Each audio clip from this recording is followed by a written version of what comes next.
Hi, this is Mary Kopczynski, the CEO of RegAlytics, and I'm here in Seattle again, but this time I'm here to celebrate something very exciting.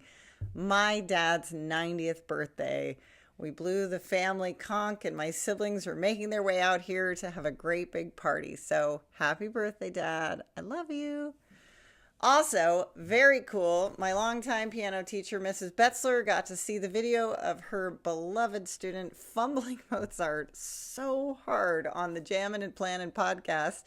I also reveal way too much about my personal life and childhood, so if you feel inclined to be entertained, go see the Jammin Plannin episode number 5. I put the link in the comments. And once again, there was a big alert that just got me this week, so I'm going to do a newsy update versus the walkthrough of the one big beautiful bill, but you'll understand why in a moment. There were 34,366 alerts this week, and the regulator of the week is Colorado.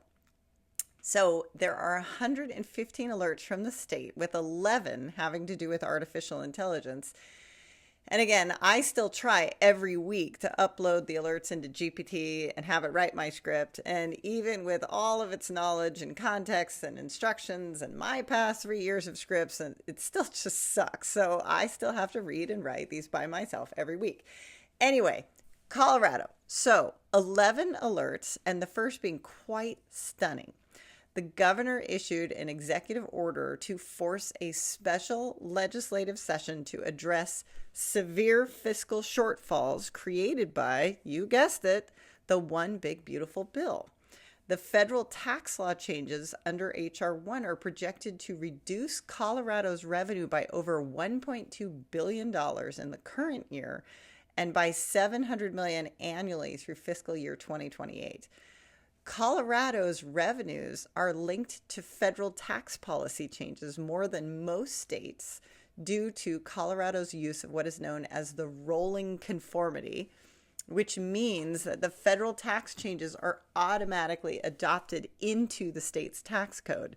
And so basically, because the One Big Beautiful Bill cuts corporate taxes, 70% of the revenue lost to Colorado is from these corporate tax cuts.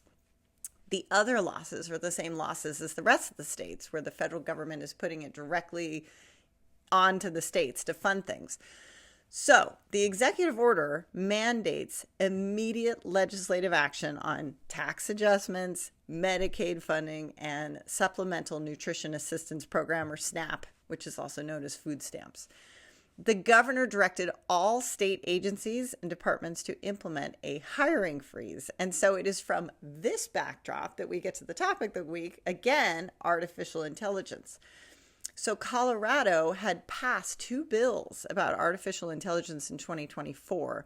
The first is Senate Bill number 4, which is increased transparency for AI use. And this bill requires disclosure anytime AI is part of a decision-making process. So from job applications to loans to consumer products. The second is House Bill 1008, Consumer Protections in AI Systems. So this bill is about safeguards. It sets expectations that companies must identify and address risks from AI systems, especially bias and harmful outcomes. But during this emergency legislative session, they are debating whether to extend the enforcement deadline for both bills, and in some proposals, not until 2027, because they don't have the budget to staff it.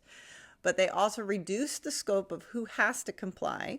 So it's only going to apply to businesses with 250 employees or more, or businesses with over 5 million in annual revenue. Meanwhile, at the federal level, Trump issued a new executive order called Preventing Woke AI in the federal government. And as the title suggests, the order is going against what almost all of the states have been focused on with AI in the last 5 or so years, which is algorithmic bias. So think about it. If you're using AI to review your historical decisions and then tell it to produce future decisions, if historically a higher percentage of white families got a mortgage and families of color did not, there's an issue of getting biased results where the machine favors what humans favor.